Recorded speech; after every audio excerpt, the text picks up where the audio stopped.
Blood collection করতে গেলে কয়েকটা জিনিস প্রথমে মাথায় রাখতে হবে। এক হচ্ছে আমি ব্লাড কালেকশনটা কোথায় করব, সেটা হচ্ছে অ্যাজ এ ল্যাব টেকনোলজি আমাদের প্রথম কাজ বলেছিলাম প্রেসক্রিপশন পড়া এবং সেটাকে বোঝা। কেন? কারণ প্রেসক্রিপশন না পড়তে পারলে কি টেস্ট দিয়েছে এবং সেই টেস্টটা কখন হবে আমরা বুঝতে পারবো না। সিম্পল। যেমন ধর লিপিড প্রোফাইল দিয়েছে না থাইরয়েড দিয়েছে না কোন টেস্টটা কখন দিয়েছে আমরা কিন্তু এক্স্যাক্টলি বুঝতে পারবো না। বুঝতে না পারলে কি আমাদের বোঝার উপরে পেশেন্ট প্রিপারেশন নির্ভর করে। লিপিড প্রোফাইল দিলে পেশেন্টকে একটা খাবারের রেস্ট্রিকশন থাকে, সেরকম সিবিসি হলে আবার যখন তখন নিতে পারি, পেশেন্টের খালি পেটে থাকার দরকার নেই। সুতরাং এটা ডিপেন্ড করে পুরোপুরি প্রেসক্রিপশন পড়ার উপর। ঠিক আছে, এবার হচ্ছে ইনডোর কালেকশন না ইন হাউস কালেকশন, মানে আমরা যেখানে কাজ করব ল্যাবে সেখানে তুই কালেক্ট করছিস না পেশেন্টের বাড়িতে গিয়ে কালেক্ট করে সেই স্যাম্পেলটা ল্যাবে পৌঁছাচ্ছিস, সেটা একটা ডিপেন্ড করে। যেমন অ্যাজ ইট ইজ ধর আমি এখানে আছি, সেটা হচ্ছে ল্যাব একটা, যেহেতু এটা একটা হসপিটাল, তাহলে হসপিটাল সেটআপে যখন কালেকশন আমি করবো তাহলে সেটাকে কি বলবো আমরা? Indoor collection. ঠিক আছে, বা আমরা বলতে পারি ওপিডি কালেকশন। ঠিক আছে, বা আমরা বলতে পারি ওয়ার্ডে কালেকশন করছি। তার মানে কি আমরা কিন্তু কোথাও যাচ্ছি না, পেশেন্টের প্রেসক্রিপশন বা টেস্ট রিকুইজিশন আমার কাছে আছে, আমি টেস্ট করব, সেই অনুযায়ী টেস্ট অনুযায়ী আমি ভাইল চুজ করব, টেস্ট করব। সেকেন্ড হচ্ছে প্রেসক্রিপশন পড়ার পর আমি কি বলেছিলাম পেশেন্ট প্রিপারেশন, মানে পেশেন্টকে বলতে হবে কখন খাবে কখন না খাবে এইগুলো। থার্ড হচ্ছে ইকুইপমেন্ট, এইটা সব থেকে ইম্পর্টেন্ট।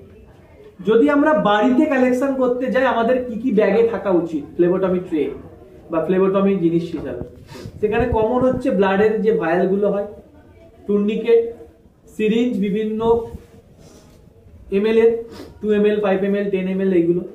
আর কি থাকবে? কটন থাকবে। আর কি থাকবে? স্পিরিট থাকবে বা অ্যালকোহল থাকবে বা প্রোভিডন আয়োডিন থাকবে। আর কি থাকবে? ব্যান্ডেড থাকবে আফটার কালেকশন দেওয়ার জন্য। এইগুলো হচ্ছে আমাদের কমন জিনিস ব্যাগে করে ক্যারি করতে হবে। আর যদি আমাদের হসপিটাল সেটআপ থাকে সেখানে একটা জিনিস খুব জরুরি থাকবে, সেটা কি বলতো? গ্লাভস অ্যান্ড হোয়াইট কন্টেনার, যেখানে আফটার কালেকশন আমরা নিডিলটাকে বার্নিং করে একেবারে হোয়াইটে ফেলবো, ডিসকার্ড করবো, যেটা খুব জরুরি। বাড়ি থেকে গেলে আমরা কি করি দেখবি সিরিঞ্জটাকে পেশেন্টের বাড়িতেই হয় ফেলে রেখে চলে এলাম, না হলে আমরা ব্যাগে করে ক্যারি করে এনে ল্যাবে গিয়ে সেটাকে ডিসকার্ড করছি। কিন্তু যেখানে আমরা কালেকশন করব ইন হাউস বা ইনডোর, সেখানে আমাদের উচিত দুটো জিনিস থাকা। কি থাকবে? একটা হচ্ছে নিডিল বার্নার, যেখানে কালেকশন হওয়ার পরে নিডিলটাকে ডাইরেক্ট বার্নারে গিয়ে পুড়িয়ে দিয়ে ফেলে দিলাম। আর একটা থাকবে হোয়াইট কন্টেনার, যেখানে সোডিয়াম হাইপোক্লোরাইড দেওয়া থাকে। তো এইগুলো গেল basic instrument or equipment before the collection. এরপরে ধর আমার কাছে একটা পেশেন্ট এসছে, আমি কালেক্ট করছি কোথায়? হসপিটালে। তাহলে আমার কাছে পেশেন্টের রিকুইজিশন আছে। রিকুইজিশনে কি থাকবে? পেশেন্টের নাম লেখা থাকবে, কোন টেস্ট আছে তার একটা লিস্ট থাকবে। ঠিক আছে, তাহলে আমি কি করব?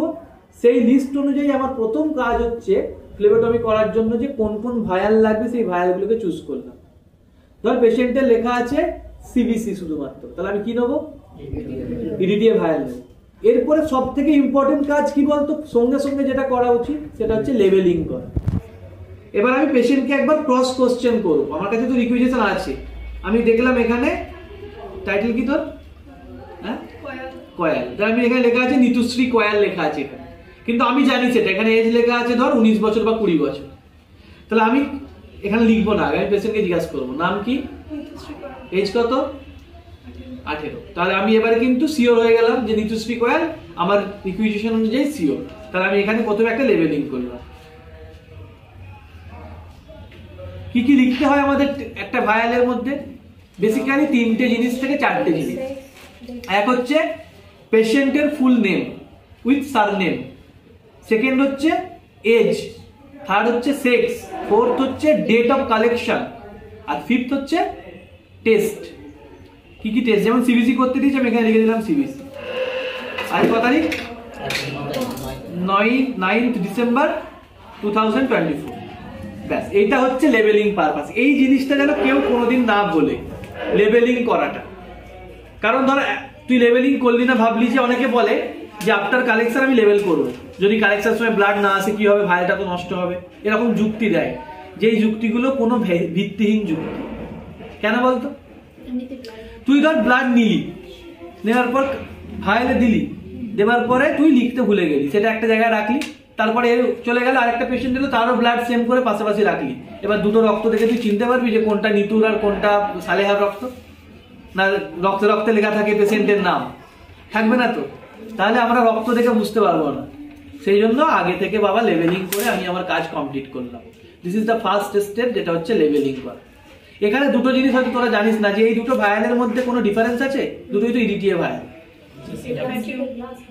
হ্যাঁ, এ বললো এটা ভ্যাকিউম, এটা ভ্যাকিউম নয়, কেন বললি? কেন? তাড়াতাড়ি বল, তো পজ দিয়ে বললাম, বল এটা ভ্যাকিউম কেন? আরে বাবা, ভ্যাকিউম যেগুলো হয় পুরোটা কাভারটা এই পুরোটা রাবারের হবে, আর এটা কিসে? পুরোটা রাবার কি? এটা প্লাস্টিক আছে, এবং এর দুটোর মানে কম্পোনেন্টও আলাদা। এটা দেখ একটু গ্লাস টাইপের, এটা প্লাস্টিক, একেবারে বিল্ডিং কোয়ালিটি আলাদা, ঠিক আছে? তাহলে এটা হচ্ছে দুটোর মধ্যে ডিফারেন্স দেয়। কালারটা না, কালারটা মোটামুটি লাইট পিঙ্ক, মানে লাইট পার্পেল, ডার্ক পার্পেল হতেই পারে, কিন্তু উপরের ঢাকনাটা আমরা দেখি যে ভ্যাকিউম হলে এই জায়গাটা রাবারের থাকবে আর এই জায়গাটা হচ্ছে প্লাস্টিকের আছে, ঠিক আছে? তাহলে এটা কি করলাম? প্রথম লেভেলিং করলাম। এরপরে সবসময় একটা জিনিস মাথায় রাখবি, পেশেন্টের ব্লাড যখন টানবি, ব্লাডের ভলিউম ডিপেন্ড করছে কার উপর? টেস্টের উপর, এবং তোর ভলিউমের উপর ডিপেন্ড করছে তোর সিরিঞ্জ চুজ করা। যেমন ধর শুধু সিভিসি দিয়েছে, এখানে কত এমএল ব্লাড লাগা উচিত? 2 ml, তাহলে আমরা এখানে 2 ml এর সিরিঞ্জ ইউজ করতে পারি বা 3 ml এর সিরিঞ্জ ইউজ করতে পারি। আবার ধর সিভিসির সঙ্গে লিপিড প্রোফাইল দিল, তাহলে আমাদের কত লাগবে? 4 ml, তাহলে আমরা 5 ml এর সিরিঞ্জ ইউজ করবো, হলো? তাহলে এটা হচ্ছে সিরিঞ্জ ইউজের ব্যাপারটা গেল, যে যেরকম টেস্ট থাকবে সেরকম। এখন বল, ক্লট ভায়ালে তোর একসাথে 15টা টেস্ট দিয়েছে, তাহলে কি 15 ml ব্লাড লাগবে? না। ইউজুয়ালি ক্লট ভায়ালে যখন মোর দ্যান 2 বা 3 টেস্ট দেবে, 4 ml ব্লাড নিয়ে নাও, কারণ আমরা ওইখান থেকেই পুরো সিস্টেমে কনভার্ট করতে পারবো, ঠিক আছে? তাহলে এই হলো তোর ভায়াল চুজ। এরপরে হচ্ছে সবসময় মাথায় রাখবি যে পেশেন্টের সামনে সবসময় নিডিলের প্যাকেটগুলোকে খুলবি, কারণ কখনোই তুই নিডিলের প্যাকেটটা পেশেন্টের সামনে দেওয়ার এরকম ভাবে খোলা নিডিল নিয়ে যাবি না, এইভাবে খোলা নিডিল নিয়ে যাবি না। কেন? কারণ পেশেন্ট কিন্তু মেডিকো লিগাল কেস করে দিতে পারে, যে বললো যে নিডিলটা এসেছে সেটা তো সে বাড়ি থেকেই খুলে এনেছে, ওইটা দিয়ে হয়তো অন্য কারো ব্লাড নিয়েছে, সেখান থেকে আমার ইনফেকশন হয়েছে, আমার কাছে কিন্তু কোনো প্রুফ নেই। সেই জন্য পেশেন্টের সামনে অলওয়েজ সিরিঞ্জের প্যাকেট আমরা খুলবো, যেখানে কোনো কোয়েশ্চেনিং এর জায়গায় থাকবে না। এটা হচ্ছে সেকেন্ড নিয়ম। থার্ড হচ্ছে কি, যখন ফিমেল পেশেন্ট হবে, এবং যেটা অ্যাডাল্ট ফিমেল পেশেন্ট যদি হয়, এবং যে ফ্লেবোটমিস্ট সে যদি মেল হয়, তাহলে পেশেন্টের বাড়ির লোকের সামনে ব্লাড টানবে, ভাইস ভার্সা, ফিমেলের ক্ষেত্রে মেল তাই। কারণ কি? কারণ হচ্ছে এখনকার সময়ে খুব বেশি মেডিকো লিগাল কেস হচ্ছে। তুই ধর ব্লাড টানতে গেলি, ধর হাসান ধর নিতুর ব্লাড টানতে গেল, বা অন্য কারো ব্লাড টানতে গেলি, সেখানে নিতু বললো যে আমার সঙ্গে খারাপ বিহেভিয়ার করেছে, কিন্তু কোনো প্রমাণ নেই, তুই নিজেকে প্রুভ করতে পারবি না। এমনিতেই এখনকার সমাজ ব্যবস্থায় ছেলেদের প্রুভ করার জায়গা খুব কম, সংসারে অশান্তি এই জন্যই। সুতরাং নিজেকে প্রুভ করবি কি করে? তার জন্য বলা হয় ফিমেল পেশেন্ট, খুব শরীর খারাপ যে সকল patient, cancer patient, senseless patient, এদের ব্লাড সবসময় পেশেন্টের বাড়ির লোকের সামনে টানতে হবে। তুই ধর ক্যান্সার পেশেন্টের হাতে সিরিঞ্জ ঢোকালি আর সেও ইহলোক ত্যাগ করে পরলোক গমন করে, তাহলে পুরোপুরি দোষটা গেল হাসান ব্লাড টানতে গিয়ে পেশেন্ট মেরেছে। ওই যে বদনামটা হলো, তুই কিছুই হবে না তোর, কিন্তু মার্কেটে যে নামটা খারাপ হবে, 5 বছর চলে যাবে, সেটাকে তোর ঠিক করতে। সুতরাং যে কোনো ill patient, chronic disease, cancer patient, young adult, এদের ব্লাড টানতে গেলে বাবা পেশেন্টের বাড়ির লোকের সামনে টানতে, ঠিক আছে? এটা হচ্ছে থার্ড ল ব্লাড কালেকশন। ফোর্থ হচ্ছে কি? ফোর্থ হচ্ছে যে পেশেন্টকে, ফিমেল পেশেন্ট হলে মেল যারা টেকনোলজিস্ট তাদের বলবো যে জামার যে হাতাটা নিজে থেকে ওঠাতে যাবে না। আমি যেগুলো বলছি এগুলো পয়েন্টগুলো মাথায় রাখবি, বা মেল হলেও তাই। কারণ এখনকার সময় খুব বেশি সেন্সিটিভ, কে কখন কারণ আমি ধর কিছু বলে দিল, তুই নিজেকে প্রুভ করতে পারবি। তুই ধর একটা ফিমেল পেশেন্টের গিয়ে হাতাটা এরকম ওঠাতে গেলি, সে তখন বলবে যে তুই তাকে ইন্টেনশনালি টাচ করেছিস, কি করবি? নিজেকে কোনো চুজ করতে প্রমাণ করতে পারবি? ছেলেরা এসব করে না, হয়তো অতটা, করতেও পারে, ঠিক আছে? আমি বলছি না করে না, তারপর তোরা রেগে যাবে, সবাই করে, কিন্তু এটা মানে ছেলেদের সঙ্গে এই ইনসিডেন্টটা হয়, আমার জানা হয়েছে এরকম দু একটা, জানিস তো, যে হতেই পারে। টাকা এখন কি বলতো, এই সকল কেসগুলো হয়ে গেলে টাকা ইনকামের ধান্দা হয়ে যায়, ধর তুই ধর আমার নামে বলবি যে এরকম স্যার ব্লাডটার দিকে আমাকে ইন্টেনশনালি টাচ করেছে, তাহলে আমার কাছে কিন্তু কোনো প্রমাণ নেই যদি তোরা না থাকিস এখানে। আর যদি আমাদের ওই গুরুদেব না থাকে সিসিটিভি, ও যদি থাকে তাহলে ব্যাস আমি বেঁচে গেলাম, কোনো চিন্তা নেই, কারণ উপরওয়ালা সব দেখতে হয়।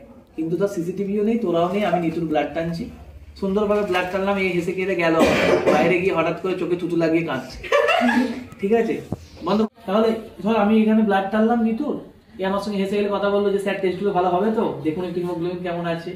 আমি হয়তো চোখটা টেনে নিজেটা দেখলাম হিমোগ্লোবিন ঠিক আছে কিনা, ব্যাস ওই যে আমি চোখে হাত দিয়ে দেখিনি হিমোগ্লোবিন ঠিক আছে কিনা, ও কিন্তু অন্য ভেবে নিয়েছে যে মালটাকে ঠাসাতে হবে। এ বাইরে গিয়ে চোখে একটু ভিক্স লাগিয়ে দিয়ে কাঁদছে, কি হলো না ব্লাড টানতে গিয়ে আমার সঙ্গে উল্টো পাল্টা কাজ হয়েছে, আনইনটেনশনাল টাচ হয়ে গেছে। এবার আমি নিজেকে কিভাবে প্রমাণ করব? ঠিক আছে, অসম্ভব, অসম্ভব, এটা পুরোপুরি আমি নিজেকে প্রমাণ করতেই পারবো না যে আমি কিছুই করিনি। ঠিক আছে, তাহলে কি করতে হবে তখন? সেই জন্য বলা হয় যে বিশেষ করে যখন আমরা পেশেন্টের কন্ট্যাক্টে যাব, ফিমেল পেশেন্ট যদি হয়, আমি বারবার এই টার্মটা ইউজ করছি যে জামার হাতা কখনো নিজে থেকে তুলতে যাবে না। পেশেন্টকে বলবি যে জামার হাতাটা তুলে আমি এই জায়গাটা থেকে ব্লাড নেবো বা আমি এই জায়গাটা থেকে ব্লাড নেবো, ঠিক আছে? সুতরাং এই জিনিসগুলো ছোটোখাটো জিনিস মোরসেলিন মাথায় রাখবি, ঠিক আছে? কারণ এইগুলো মেডিকেলিক্যাল কেস এখন অনেক হচ্ছে। তখন এ ধর আমাকে আমার সঙ্গে এরকম করলে, কেন করবে? এর ইন্টেনশন কি? করছিস না তুই আমার সঙ্গে এরকম টাকা, এবার কি বলবে? একটু আগে বললো ফাইন্যান্সিয়াল প্রবলেম আছে, তাহলে আমি বুঝে গেলাম, কিন্তু আমি বুঝলে অন্যজনকে তো বোঝাতে পারবো না। এ তখন আমাকে বলবে যে ঠিক আছে আপনি 50,000 টাকা দিয়ে দিন, আমি কাউকে কিছু বলবো না। এবার আমিও জানছি যে আমারও হয়তো বাড়ির লোক বা আমার খারাপ ভাববে, আমি বাবাইকে টাকাটা দিয়ে দিলাম, এটা থেকে আবার কেস বাড়তে গেল। স্যার টাকা দিয়েছে মানে নিশ্চয়ই উনি টাকা দিয়েছেন মানে উনি গিল্ট ফিল করেছেন, আবার টাকা দাও, এই করে করে আমি এর চক্রব্যূহে ফেঁসে গেলাম। এ হয়ে গেল প্যারাসাইট, আমি হয়ে গেলাম হোস্ট, আমি হয়ে গেলাম প্যারাসাইটিক হোস্ট, যেখানে এ হচ্ছে সবসময় নিজের লাভ ওঠাচ্ছে আর আমি সাফার করছি। মানে our subject is so connected, interlinked. যদি এইভাবে কেউ বলে তাহলে ইন্টারেস্টিং লাগে। আমি এইভাবে বলি ওই জন্য যাতে তোরা কানেক্ট করতে পারিস, মানে রিয়েল লাইফ এক্সপেরিয়েন্স করতে পারিস। হ্যাঁ, প্যারাসাইটিক হোস্ট, ঠিক আছে? তুই প্যারাসাইট, আমি হোস্ট, ঠিক আছে? তো আচ্ছা কথা নয়, ঠিক আছে? তাহলে এই কটা জিনিস মাথায় রাখবো। এরপরে আসছে আমাদের main process, blood collection. Tickets is matter. The way you dress up, the way you talk is the most important thing, because the patient don't know about the lab. Patient know you. You are the face of the lab. তাই না? আমরা হচ্ছি ল্যাবের মুখ, representative. এখন ধর আমি blood টান দেখেছি এই পোশাকে, একদম হাতে ঘড়ি, চোখে চশমা, একটা ফর্মাল লুক আপ, তাহলে আমাকে অবশ্যই এর দেখে কি মনে হবে যে এ কাজের জন্য এক্সপার্ট। স্বাভাবিকভাবে আমরা যখন ডাক্তার দেখাতে যাই, যে ডাক্তারগুলো দেখবি এইভাবে বসে, তাদেরকে আমাদের ইন জেনারেল একটা মেন্টালি মনে হয় যে he is more intelligent, he is more efficient. But তোর সামনে একটা ডাক্তার বসে আছে ছিঁড়া জিন্স পরে, একটু গুটকা চিবাচ্ছে এরকম করে, আর পেশেন্ট দেখছে, তোর কি দেখাতে ইচ্ছে হবে? হবে না। কারণ এটা হচ্ছে আমাদের নর্মাল সাইকোলজি। আমরা একবার যদি কাউকে ভালো ভাবি তো সে চড় মারলেও সে ভালো। সুতরাং এই যে আমাদের এটাও খুব দরকার যে যখন আমরা ইন হোম কালেকশন করতে যাব, তখন আমরা নিজেদের একটা ড্রেস আপ মেনটেন করবো, ঠিক আছে? যে একটা মোটামুটি, তার মানে এই নয় যে সবসময় তোকে স্যুট বুট পরে যেতে হবে, কিন্তু নর্মাল ড্রেস আপ, যাতে পেশেন্টের দেখে একটা ভক্তি হয়। বাঙালিদের সঙ্গে ভক্তি জিনিসটা খুব জড়িত, ঠিক আছে? এই তো লাল নীল চ্যাকচিক জামা পরে গেল, 3 চাক পূজার মতো, হবে না। এমন বুট পরেছে আর এমন প্যান্ট পরেছে, প্যান্টটা এতটা তোলা, ঠিক আছে? অ্যাঙ্কেল লেন্থ মানে কি একবারে, মানে ওটা কি বলে প্যাটেলা লেন্থ হয়ে গেছে, উঠে পড়েছে সব, ঠিক আছে? তারপরে আবার প্যান্টের ছেঁড়া, বসলে হাঁটু দেখা যাচ্ছে, আবার অনেক কিছু দেখা যায় বসলে, সেগুলো বলছে না ভিডিও।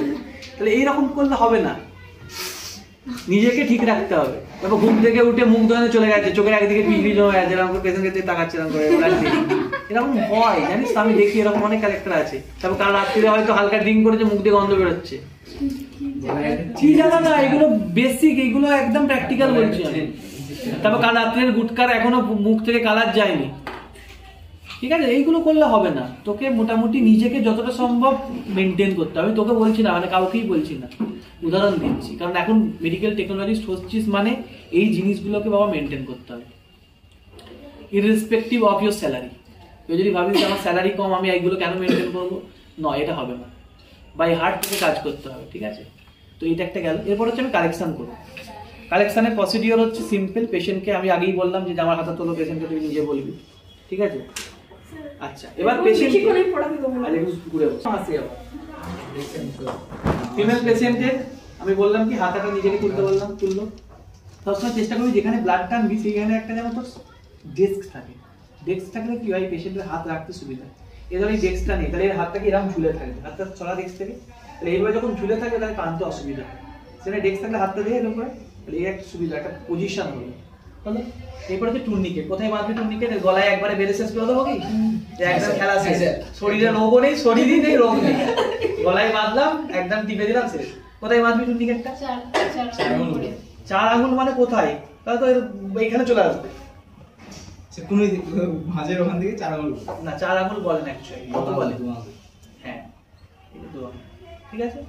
আবার পেশেন্টের গিয়ে যেন আঙুল দিয়ে মাপ নিতে যাস না, ফিমেল পেশেন্টের, এটাও মুশকিল, মানে কোন দিকে যাবি তুই, খুব সমস্যা। সেজন্য সবচেয়ে ভালো আমার লাগে বয়স্কদের ব্লাড টানতে, আমার পার্সোনাল ফিল হয়। যা মিডল এজ ফিমেলদের ব্লাড টানো ঠিক আছে, এমনি হলেই খুব সমস্যা। তারপরে ধর এখন ছেড়ে দাঁড়িয়ে ভিডিও হচ্ছে, আমি বললাম ঠিক আছে, ঠিক আছে। তাহলে 2.5 ইঞ্চ মতো উপরে, ঠিক আছে। তাহলে তুই হাত দিয়ে যাস, উপর থেকে চেক করবি, ঠিক আছে। করার পরে মোটামুটি টুর্নিকেট বাঁধার নিয়ম হচ্ছে এটা, এটা এই হাতে ধরবি, এটা এই হাতে ধরবি, ঠিক আছে। এই যে টান দিবি,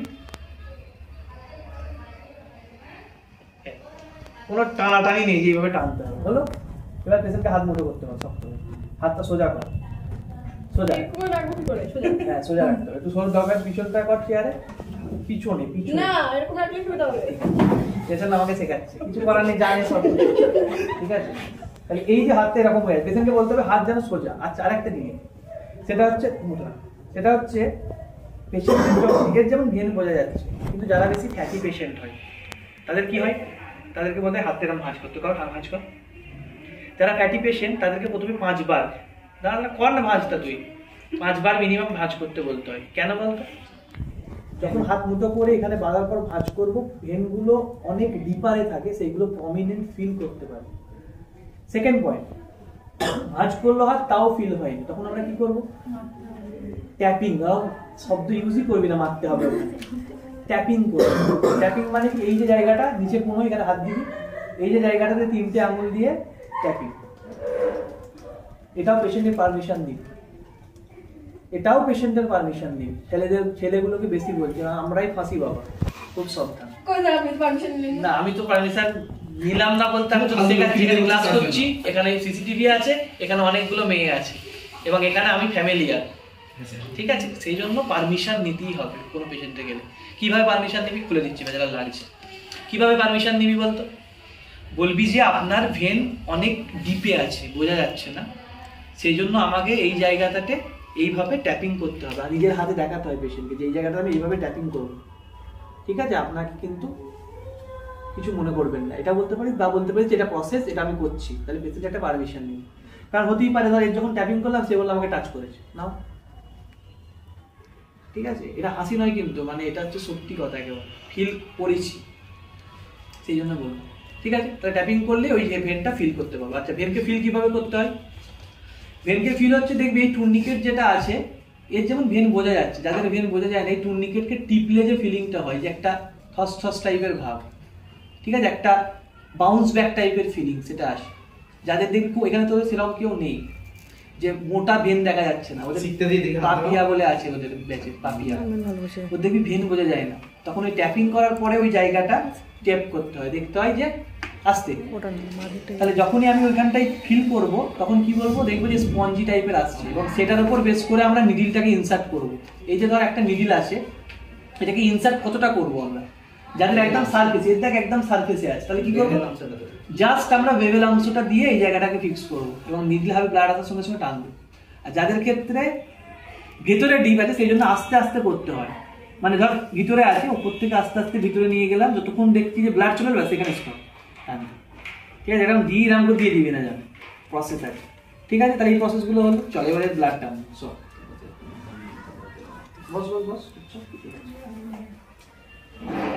চেষ্টা করবি পেশেন্টের বাইরে গিয়ে তাড়াতাড়ি কাজ করা, মানে তাড়াতাড়ি মানে এই নয় যে মেরে ফেলো পেশেন্টকে, মানে এফিসিয়েন্টলি তাড়াতাড়ি করা, যত দেরি মুটো কর, যত দেরি করবি পেশেন্টের প্যালপিটেশন বাড়বে, যারা ভয় খায় তারা অজ্ঞান হওয়ার চান্স আরো বেড়ে যায়, ঠিক আছে। কিচ্ছু হবে না বলে বলে এই দেখি দেখি বলে টাপাক করে দিয়ে দিবি, ঠিক আছে। এই যে ভেনটা দেখ এই দিকে আছে, এই ক্যামেরাটা দিয়ে একবার উঠিয়ে, এই যে দেখ, এর ক্ষেত্রে ভেনটা কোন ভেনটা চুজ করবো, বস সবাই বস, এর ক্ষেত্রে কোন ভেনটা চুজ করবো, এই ভেনটা নেবো না এই ভেনটা নেবো, দেখ আমি সেফালিকটা নেব, মিডিয়ানটা বুঝতে পারছি না, ব্যাসিলিকটা সাইড হয়ে আছে, এটাকে অনেকে মিডিয়ান বলতে পারে, ঠিক আছে অসুবিধা নেই, কিন্তু আমি এই সেফালিক থেকে নেবো। মানে হাতটা ঘোরা একটু সোজা কর, এই দিকটায় আচ্ছা এদিকে, হ্যাঁ সোজা কর, সোজা এই কোনোটা ভাঁজ কর আরো, হ্যাঁ এইরকম। এই যে ভেনটা বুঝতে পারছি এইখানটাই, তাহলে এই ভেনটা থেকে নেবো। তাহলে কি করতে হবে আমাদের, ডিসইনফেক্ট্যান্টটা করবো কিভাবে, সেন্টার টু পেরিফেরি, মানে একবার মাঝখান থেকে বাইরে নিয়ে চলে গেলাম, এটাকে আর ধরবোই না, এটাকে পেশেন্টের ওপরে দিয়ে দিলাম টুর্নিকেটের, বা পেশেন্টের হাতে দিলাম।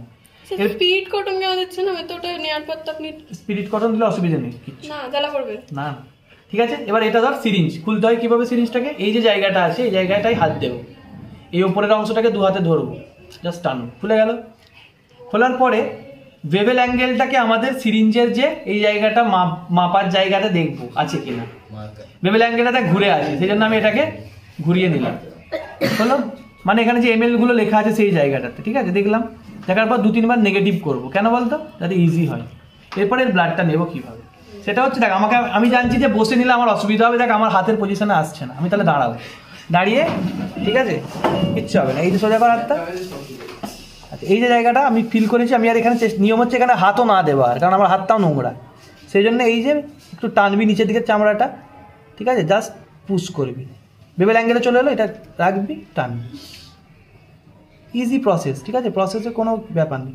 এরপরে অনেক জায়গায় অনেক প্রসেস হয়, নিয়ম হচ্ছে টুর্নিকেট আগে খুলে দেয়, কিন্তু আমি টুর্নিকেট খুলবো না আগে, আমি এইটাকে আগে বের করব, আস্তে করে বের করলাম, করার পরে রাখলাম, তারপর ধীরে সুস্থে টুর্নিকেট খুলবো, পেশেন্টকে বলবো মুঠোটা ছাড়তে, পেশেন্টকে বলবো হাতটা ভাঁজ করে নিতে, ব্যাস।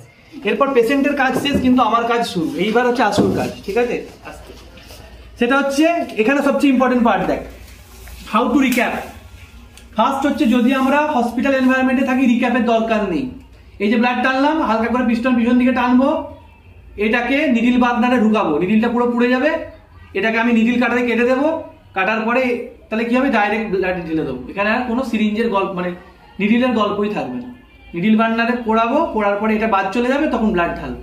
তাহলে যদি কারো লেট হয় ব্লাড আসতে, হ্যাঁ তখন তো ব্লাড হওয়ার সম্ভাবনা আছে, তো সেই জন্য বলা হয় তাড়াতাড়ি ঠিকঠাক বুঝে শুনে টানতে, নির্বিঘ্ন শুকনো তুলে দেবো, শুকনো তুলে দেওয়ার জায়গাটা চুলোটা ছড়িয়ে দিয়ে দিচ্ছি, বুদ্ধি এত কম এদের না, যদি লেট হয়ে যায় কোনো সময়, পরে আসছি ওটাতে আমি, ঠিক আছে আমার লেট হয়ে যাচ্ছে এখানে না, ঠিক আছে। তো এই হচ্ছে কি ব্যাপার, আর যদি রিক্যাপ করতে হয় তাহলে কখনোই এইভাবে রিক্যাপ করবি না, এইভাবে রিক্যাপ করতে যাবি না, কেন হাতে ফুটে যাবে বাবা, তাহলে কিন্তু পেপ নিতে হবে, সেই জন্য যেখানে রাখবি এখানে রাখলি, এই পোর্শনটাকে এই জায়গাটাতে ঢোকাবি এইভাবে, উপর দিকে করলি, এই আঙুলটা দিয়ে জাস্ট ব্যাস, ইজি রিক্যাপ, কোনো রিক্যাপ করতে ভয়ই নেই কিচ্ছু, হয়ে গেল রিক্যাপ।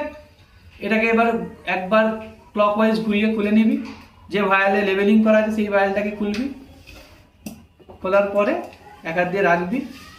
এবার যখন দিবি ব্লাডটা চেষ্টা করবি যে এক্স্যাক্ট ভলিউমে দিতে, তার জন্য যদি প্রত্যেক ভায়ালে দেখ একটা করে দাগ দেওয়া থাকে, সেই দাগটাকে নিজের দিকে ঘোরাবি, যখন ব্লাডটা ঢালবি চেষ্টা করবি যেন ওয়ালের গা দিয়ে ঢালা হয়, ঠিক আছে এই যে ওয়ালের গা দিয়ে ঢালবি ব্লাডটা, কেন বলতো ডাইরেক্ট যদি আমি ফোর্স করি বা জোরে ঢেলে দিই, দুটো কারণ হতে পারে, কি হতে পারে, সেল ব্রেক হতে পারে, এক হচ্ছে সেল লাইসিস হবে, সেকেন্ড হচ্ছে ছিটকে আমার নিজেরই চোখে আসবে, তুই যদি জোরে প্রেস করে দিস তাহলে ছিটকে চোখে আসবে, আর সেকেন্ড হচ্ছে সেল ব্রেক হবে, এই যে হলো। এরপরে দেখবি অনেকের ক্ষেত্রে কি করে, অন্য একটা ভাইলে দেখা যাচ্ছে এরকম করে নাড়ায়, মানে চেক করে, এরকম করলে হবে না, সেল ভেঙে যাবে, সেই জন্য অ্যান্টিকোয়াগুলেন্টের সঙ্গে মিক্স এইভাবে করতে হয়। তো হিমোগ্লোবিন তো ভালোই আছে রে, অবভিয়াসলি ভালো আছে, আমি বলে দিচ্ছি 10-এর হিমোগ্লোবিন নিচে থাকা উচিত নয়, এই ব্লাডটাকে মেশিনে চালাবি তো, ঠিক আছে আজকেই চালা, আমার টেস্টের পর এখনই চালাবি, ঠিক আছে। তাহলে এই যে হয়ে গেল মিক্স সুন্দর করে, ব্যাস আমার কাজ শেষ হয়ে গেল। এবার আমি এটাকে কোথায় ফেলবো, সিরিঞ্জ উইদাউট নিডিল রেডে ফেলবো, আর সিরিঞ্জটাকে কোথায় ফেলবো, নিডিলটাকে কোথায় ফেলবো, ব্যাস আমার কাজ শেষ। এরপরে নিয়ম হচ্ছে 1 ড্রপ ব্লাড নিয়ে সঙ্গে সঙ্গে একটি স্মিয়ার টানা, নিয়ম অ্যাকচুয়ালি, যেখানে 1 ড্রপ ব্লাড আমি নিয়ে নিলাম, মানে ইন জেনারেল যেখানে করব 1 ড্রপ ব্লাড নিলাম, সেখান থেকে একটা স্প্রেডার দিয়ে একটা স্মিয়ার টানে নেবো, এটা হচ্ছে নিয়ম, ঠিক আছে। তো স্প্রেডার দিয়ে স্মিয়ার টানানোর নিয়ম আছে, এটা আমি জানি না কতটা ভালো হবে, যেহেতু ক্লিন করিনি। ফার্স্ট হচ্ছে গ্রিস ফ্রি করতে হয়, স্প্রেডারের স্মুথ এজ হতে হবে, এটা দেবার সঙ্গে সঙ্গে এই পুরোটাতে যেন ব্লাড না আসে, একটু একটু ফাঁকা থাকবে, সেই অনুযায়ী টেনে দিতে হবে, আর ওপর পোর্শনে হাত দিয়ে ধরলে হবে না, এই হাত দিয়ে নিচে ধরতে হবে যাতে ফ্রি ফ্লো হয় হ্যান্ডে, ঠিক আছে। তো চেষ্টা করা যাক, জানি না কি হবে। তো জাস্ট এরকম উপর থেকে নিচের দিকে টানবি, হবে না ভালো, নিচের দিকে টানবি, হলো না, যাই হোক। কিন্তু দেখ টান শেপই এসছে, কিন্তু জায়গাটা কি হলো, যেহেতু এখানটায় ময়লা ছিল বলে বেঁকে গেল, কিন্তু দেখ স্মিয়ারটা কেমন পুরো টান শেপ। তাহলে এটা হচ্ছে নিয়ম স্মিয়ার টানার একটা। এটাতে খুব ভালো হয়েছে, কেন খারাপ হয়েছে বলছিস? ভালো হয়েছে, যথেষ্ট ভালো হয়েছে। আমি করেছি বলে ভালো হয়নি, এমনি ভালো হয়েছে। ঠিক আছে, সোহেব কে বলছিস ভালো হয়নি বলছিস? বাস থেকে নামিয়ে দেবো তোকে, জানিস? তাহলে এরপর লাস্ট পোর্শন, পেশেন্টের ব্লাড টানা হয়ে গেল। এরপর আমাদের দায়িত্ব হচ্ছে পেশেন্টকে একটু মোটিভেট করা। কিভাবে মোটিভেট করবি? সেটা হচ্ছে পেশেন্ট দিয়ে ঘোরা, হাতটা দিয়ে পেশেন্টকে যখন বলবি যে এই যে ব্লাড টানা হয়ে গেল যে পোর্শনটা, এই জায়গাটাকে ভালো করে একবার চিপে মুছে দিবি। কেন বলতো? অনেক সময় এই দেখের এখানে একটু ব্লিডিং এখনো আসছে, সেই জন্য এখানে যদি তুই ব্যান্ডেড দিয়ে দিস তাহলে কিন্তু এই জায়গাটায় নীল হয়ে যাবে। সেই জন্য পেশেন্টকে প্রথমে একটু নর্মাল তুলে দিয়ে ভালো করে এই জায়গাটা চেপে পরিষ্কার করে দিতে হয়। দেওয়ার পর এখানে একটা ব্যান্ডেড লাগিয়ে দিবি এবং পেশেন্টকে বলবি কিছু হবে না, যদি জায়গাটা নীল হয়ে যায় বা ফুলে যায় একটু বরফ লাগিয়ে নেবে। এবং দোষটা কার? পেশেন্ট, যে আপনি হাত টেনে নিয়েছেন বলে এটা হয়েছে। এটা কিন্তু রুলস নয়, ঠিক আছে? আমি বললাম কারণ নিজেদেরকেও আমাদেরকে অনেক সময় কনফিডেন্সের জন্য সেফ থাকতে হয়, যদি এটা উচিত নয়। তাও পেশেন্টকে বলে দিতে হয় যে ঠিক আছে কিছু হবে না, জেনারেলি যদি ফুলে যায় বা হেমাটোমা বা কিছু এখানে আইস লাগাবেন, 2-3 দিন নীল ডাক্তার থাকবে, তারপর ঠিক হয়ে যাবে। তাহলে এটা যখন বলে দিলাম, পেশেন্ট কিন্তু রিয়াকশনটা পরে আর ওইভাবে করবে না। তুই যদি এই কথাটা না বলে আসিস যে কি নীল হতে পারে বা হবে না, তাহলে পেশেন্ট যদি নীল হয়ে যায় তাহলে পেশেন্ট বলবে যে রক্ত নিয়ে গেল একেবারে বেকার। সোহেব বলবে সাকিব স্যার রক্ত নিল, আমার লাল হয়ে গেল। কারণ আমি ওই দিন ওকে বলিনি। এর যেমন আমার মনে হচ্ছে নীল হবে জায়গাটা, আমার মনে হচ্ছে, কারণ অনেকটা সময় ধরে টুর্নিকেটটা বেঁধে রেখেছিলাম, ঠিক আছে? সুতরাং একে আমি বললাম, তাহলে না এখানে তুই তো পেশেন্ট নয়, সেই না বললাম। তাহলে এটা কিন্তু নিয়ম, আমি যখনই বলে দেবো যে এই জায়গাটা নীল হতে পারে, পেশেন্টের মাথায় ঢুকিয়ে দিলাম। সে যদিও নীল হয় খুশি মনে মানে নেবে, বলেই গেছে নীল হবে, কি হবে। তুই যদি না বলিস, দেখবি পেশেন্টের বাইরের লোক তোকে ফোন করছে, দাদা কি ব্লাড নিলে নীল হয়ে গেছে, ঠিক আছে? পাড়া প্রতিবেশী হলে মুশকিল। সেই জন্য so these are the complete procedure about the patient management, what to do and what not to do, how to collect blood, how to collect properly with the use of the equipment, and how to discard the equipment after collection of the blood, and how to manage the patient after the collection. So এটা যেন প্রত্যেকের মাথায় থাকে, ভিডিওতে তো পেয়েই যাবি, মনে রাখবি। ব্যাস।